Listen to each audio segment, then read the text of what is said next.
उत्तराखंड के पंचप्रयाग, जहाँ नदियाँ मिलती हैं और मोक्ष का मार्ग खुलता है। देवभूमि उत्तराखंड, वो भूमि जहाँ हर नदी, हर पहाड़ और हर संगम में शिव का वास है। आज हम आपको लेकर चलेंगे ऐसे 5 पवित्र संगमों की यात्रा पर जिन्हें कहा जाता है पंचप्रयाग। दोस्तों, आपके मन में सवाल उठ रहा होगा कि यह प्रयाग क्या है। पंचप्रयाग यानी अलकनंदा नदी के वो 5 पवित्र संगम जहाँ अलग अलग नदियाँ आकर अलकनंदा नदी में मिलती हैं।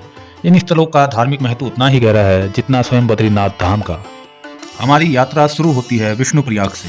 यहाँ धौली गंगा नदी आकर अलकनंदा में मिलती है। मान्यता है कि भगवान विष्णु ने यहाँ नारद मुनि को दर्शन दिए थे। यह स्थान शांत, आध्यात्मिक और ध्यान के लिए अत्यंत उपयुक्त है। दूसरा संगम है नंदप्रयाग। यहाँ नंदाकिनी नदी अलकनंदा में समाहित होती है। मां नंदा देवी के नाम से जुड़ा यह स्थल श्रद्धालुओं के लिए विशेष आस्था का केंद्र है।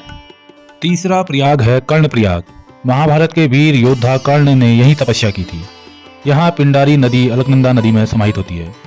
यह संगम शक्ति, दान और वीरता का प्रतीक माना जाता है। चौथा प्रयाग है अत्यंत प्रसिद्ध संगम है रुद्रप्रयाग। यहाँ मंदाकिनी नदी अलकनंदा में मिलती है। कहा जाता है कि भगवान शिव ने यहाँ रुद्र रूप में तप किया था। यह स्थान केदारनाथ यात्रा का प्रमुख पड़ाव भी है। और 5वां प्रयाग है देवप्रयाग।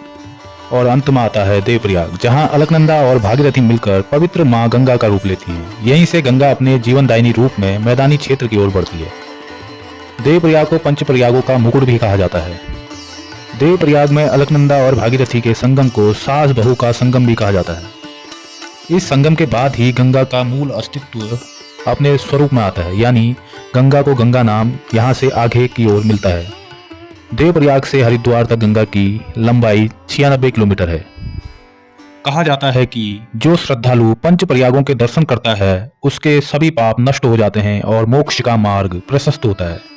उत्तराखंड के पंचप्रयाग केवल संगम नहीं है, ये आस्था, अध्यात्म और प्रकृति का अद्भुत संगम है।